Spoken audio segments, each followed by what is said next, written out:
চাহরম কোন কিতাবে যদি দেখাইতে পারে জুতোর গলা মারাই পড়ে যাব, বেটা জুতোর গলা তুই মারাতে পার আর দলিলটা আমার কাছে নিয়ে নে। সুবহানাল্লাহ বলেন না? আপনাদের মানুষ মারা যায় কি যায় না? সর্বপ্রথম দলিল দেওয়ার আগে আমি ক্লিয়ার করে দিই, আমাদের দেশের মানুষ মারা গেল, মানুষজনকে দাওয়াত দেয়, আসেন আপনারা কোরআন তেলাওয়াত করার জন্য। মাদ্রাসার তালবিনকে ডাকে, গ্রামের নামাজি মুসাল্লিকে ডাকে, যারা কোরআন তেলাওয়াত করতে জানে, কোরআন পাঠ করে, তাসবিহ তাহলিল করে, যে যা নেকির কাজ পারে জিকির আজকার কোরআন তেলাওয়াত করে না করে না? এখন কিছু লোক বলছে তোর বাপ মারা গেল, মা মারা গেল, তুই কর। ভাড়া করা লোক নিয়ে এসে করে কি লাভ? কিন্তু ওই লোকটাকে দেখবেন ওর মসজিদের ইমাম ভাড়া করা, ওর মা বাপের বিয়ে যে মৌলবি পড়েছে ওটাও ভাড়া করা। তো ভাড়া করা মৌলবি ডেকে, ভাড়া করা লোক ডেকে মৃত্যু ব্যক্তির নামে ইসালে সওয়াব উপলক্ষে কোরআন তেলাওয়াত করা যদি নাজায়েজ বা হারাম হয়ে যায়, তো ভাড়া করা মৌলবি ওর বাপ মায়ের বিয়ে পড়েছে, তো বিয়েটাতে একেবারে হারাম। তাহলে হারাম বিয়েতে যদি সন্তান জন্ম হয় তো হারালি হবে না হারামি হবে? বাংলা ভাষায় যারো সন্তান হবে না, তাহলে ওর ফাতোয়াতে ওর নিজেই যারো সন্তান প্রমাণ হয়ে যাচ্ছে। তো এইগুলো শরীয়তের ফাতোয়া না, এইগুলো হচ্ছে জাহিলের ফাতোয়া। যারা ইবলিসকে অনুসরণ করে তাদের জবান থেকে এই কথাগুলো বের হবে। কিন্তু শরীয়তের ফাতোয়া কি শুনবেন? দেখেন, যারা বলে ভাড়া দেওয়ার লোকে কোনো কাজ হবে না, তাদের গ্রামের ইমাম হচ্ছে ভাড়া করা। তো 5 ওয়াক্তের নামাজ যেটা সর্বশ্রেষ্ঠ ইবাদত, যদি ভাড়া করা ইমাম দিয়ে হয় তো ইসালে সওয়াব হবে না? এই কথা বলেন না, হবে কি হবে না? আর বাপ মারা যাচ্ছে, জানাজার নামাজটা ভাড়া করা মৌলবি পড়ায় কি পড়ায় না? তো বিনা ভাড়াতে হয় কি? এই কাকমুর্শি যে মৌলবি বলছে ভাড়া করা লোক নিয়ে এসে কোনো কাজ হবে না, ও বেটাকেও ভাড়া করে নিয়ে আসে জালসা করে। তো বেটা তুই জালসা করতে ভাড়া টাকাতে আসছিস কেন?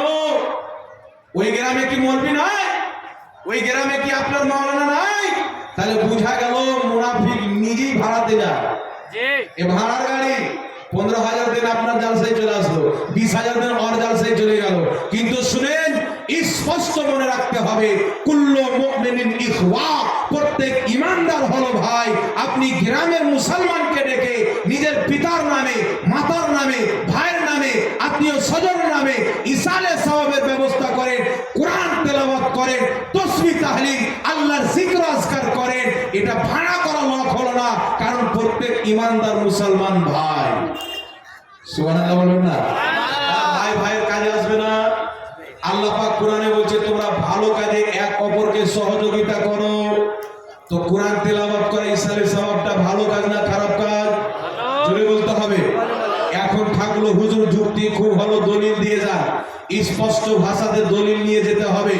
সর্বপ্রথম শুনেন, 4 দিন এবং 40 দিনে কেন করা হয়? বিষয় হচ্ছে আমাদের দেশে মৃত্যু ব্যক্তি মরার পরে 4 দিন পরে ইসালে সওয়াব হয়। কেন?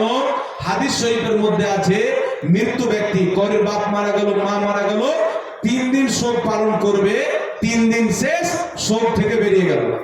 তো যখন ইসালে সওয়াব করবে একটা খরচের ব্যাপার আছে না? হ্যাঁ, তো শোকের ভিতরে আছে খরচ করবে, তাকে কেমন লাগবে? তো শোক থেকে বেরিয়ে গেল, 3 দিন শেষ, 4 দিনকার দিন কোনো শোক নাই। শরীয়ত বলছে 3 দিনের চাইতে বেশি শোক পালন করা শরীয়তে নাজায়েজ এবং হারাম রয়েছে। তাই 3 দিন যখন পার হয়ে গেল, তাই পিতামাতার শোক শেষ, তারপরে মা বাপের নামে 4 দিনকার দিন আমরা ইসালে সওয়াব করে থাকি। তাই মানুষ ভাষাতে 40 বলে দেয়। কি বুঝতে পারলেন? আচ্ছা বলেন তো, আমাদের দেশে মসজিদ মাদ্রাসা আছে, একটা নাম নাই? কথা বলতে হবে, নাম নাই? দারুল উলুম উমুক মাদ্রাসা, ইসলামিয়া হিফজুল কোরআন মাদ্রাসা, দারুল উলুম নাইমিয়া মাদ্রাসা, দারুল উলুম দেওবন্দ মাদ্রাসা, ওয়াহাবি সুন্নি সবার মাদ্রাসা আছে। সব মাদ্রাসায় নির্দিষ্ট একটা নাম আছে না নাই? আছে না? তাহলে কি বুঝতে পারলেন? নাম পড়ে গেলে নাজায়েজ হয় না। তো 4 দিনে করে তাই চাহরম বলা হয়, 40 দিনে করে তাই 40 করা হয়। 40 দিনে বহুত রকম ঘটনা ঘটেছে। 40 কে নিয়ে, তার কারণে 40 দিনে চাহরম মানুষ করে, 40 দিনে করার কারণে 40 বলে দেয়। কেউ যদি বলে আমি 39 দিনে করবো, শরীয়তের কোনো বাধা নেই। কেউ যদি বলে 38 দিনে করবো, কোনো বাধা নয়। আপনি যে কোনো দিনে 40 চাহরম করতে পারেন, ইসালে সওয়াব করতে পারেন, কোনো বাধা নেই।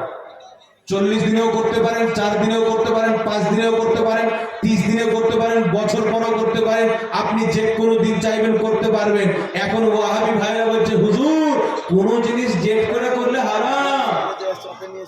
মালদাতে হরিশ্চন্দ্রপুর গ্রামে একটা মৌলবি জানাজা নামাজ পড়ে বলছে এই দেখেন জানাজা পড়লাম, এরপরে একটা ডেট হবে, মানুষজনকে ডেকে দাওয়াত করে খাওয়া দাওয়া করানো হবে, ডেট করে এইরকম ইসালে সওয়াব করা জঘন্যতম হারাম। একটা লোকই বলছে হুজুর আপনার মায়ের বিয়েটা তো ডেট করে হয়েছিল, তো হালাল না হারাম?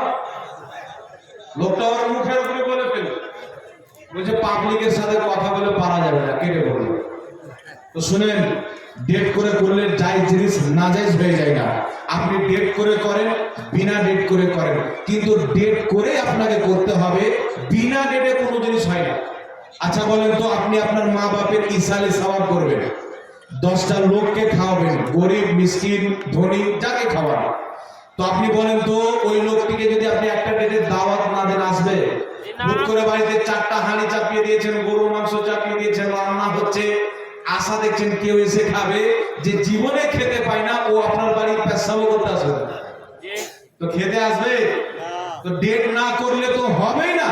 কাকে খাওয়াবে? রান্না করে চুলায় ফেলে মাটি দিয়ে দেবে, তাহলে বিনা ডেটে হবে। কিন্তু মানুষকে খাওয়ালে একটা ডেট করে দাওয়াত দিতে হবে কি হবে না? বিনা ডেটে কেউ খেতে আসবে না, তাই ডেট করে করতে হবে, এটাই স্বাভাবিক। একটি নাম্বার হচ্ছে, প্রথম নাম্বার হচ্ছে মানুষজনকে ডেকে কোরআন তেলাওয়াত করা যাবে কি যাবে না। একটি কথা মনে রাখবেন, মৃত্যু ব্যক্তির নামে কোরআন তেলাওয়াত করা বৈধ, এটা সাহাবা থেকে প্রমাণিত, আমার রাসূল থেকেও প্রমাণিত। জোরে বলেন সুবহানাল্লাহ। মাজমাউ যাওয়াইদের মধ্যে হাদিস, জগৎ বিখ্যাত তাবেঈ হযরতে লজলজ রাহমাতুল্লাহ আলাইহি, তিনার বাপ যখন ইন্তিকাল করবেন, ইন্তিকালের পূর্বে নিজের বেটা হযরতে লজলজ রাহমাতুল্লাহ আলাইহিকে ডাকছেন, বেটা আমি যখন মারা যাব আমার মাথার সাইডে সূরা বাকারার প্রথম অংশ এবং শেষ অংশ তেলাওয়াত করবে, আমি এই কথা আমার রাসূল থেকে শুনেছি। ইমাম হাইসামি বলছেন হাদিসের সনদ সহিহ। জোরে বলেন সুবহানাল্লাহ। এই জোরে বলতে হবে সুবহানাল্লাহ। তো সহিহ হাদিস থেকে প্রমাণিত, মৃত্যু ব্যক্তির কবরের পাশে কোরআন তেলাওয়াত করার নসিহত আল্লাহর নবীর সাহাবা করেছেন এবং নবীর হাওয়ালা দিয়েছেন, হাদিসটি সহিহ। তাহলে বোঝা গেল জীবিত ব্যক্তির তেলাওয়াতে মৃত্যু ব্যক্তি উপকৃত হয়। সুবহানাল্লাহ। আরেকটি হাদিস শুনেন, তিরমিজি শরীফের হাদিস। আমার আপনার নবী বেরিয়ে গেলেন, একটি কবরের পাশে দাঁড়ালেন, 2টি কবর ছিল ওখানে। রাসূল পাক বললেন এই 2টি কবরে আযাব হচ্ছে। কোন কিতাবের হাদিস বললাম? কোন কিতাবের হাদিস বললাম? একটু আওয়াজ বাড়ান যেন দূর থেকে কানে। কোন কিতাবের হাদিস বললাম? কথা বলেন। তিরমিজি শরীফ। আমার নবী গিয়ে কবরের পাশে দাঁড়িয়ে বলছেন, সাহাবী এই 2টি কবরে আযাব হচ্ছে। সাহাবী বললেন, হুজুর কি কারণে আযাব হচ্ছে? রাসূল পাক বলছে, একজন পেশাবের ছিটা থেকে বাঁচতে ছিল না, আর একজন মানুষের গিল্লা করত, চুগলি করত, মানুষের মধ্যে লড়ালড়ি লাগার জন্য, তার কারণে 2টি কবরে আযাব হচ্ছে। রাসূল পাক বললেন, সাহাবী তোমরা যাও একটি খেজুরের ডানা নিয়ে এসো। সাহাবী খেজুরের ডানা নিয়ে আসলেন, রাসূল পাক ডানাটাকে ফেড়ে 2 ভাগে বিভক্ত করলেন, 2টি কবরের উপরে রেখে দিলেন। রাখার পরে আমার আপনার নবী বললেন যে হে আমার সাহাবী, এই 2টি ডানা যতদিন পর্যন্ত কাঁচা থাকবে ততদিন পর্যন্ত এই 2টি কবরের কবরবাসীর কবরের আযাবে কমতি থাকবে। জোরে বলতে হবে সুবহানাল্লাহ। এই 2টি ডানা যতদিন কাঁচা থাকবে এদের কবরের আযাবে কমই থাকবে।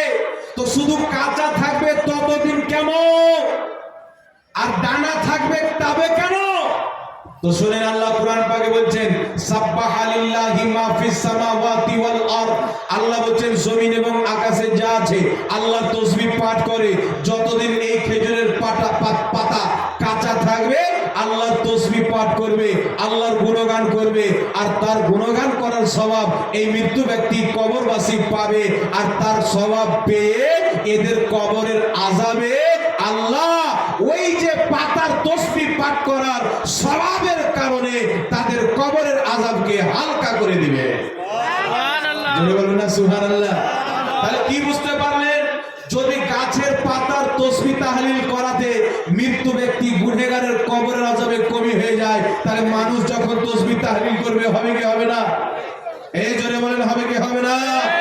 এই হাদিসটির ব্যাখ্যায় ইমাম বদরুদ্দিন আইনি রাহমাতুল্লাহ আলাইহি বুখারী শরীফের সারা উমদাতুল কারির মধ্যে স্পষ্ট লিখেছে, এখান থেকেই বোঝা গেল মৃত্যু ব্যক্তির কবরে কোরআন তেলাওয়াত করা এটা সওয়াবের কাজ। জোরে বলতে হবে সুবহানাল্লাহ।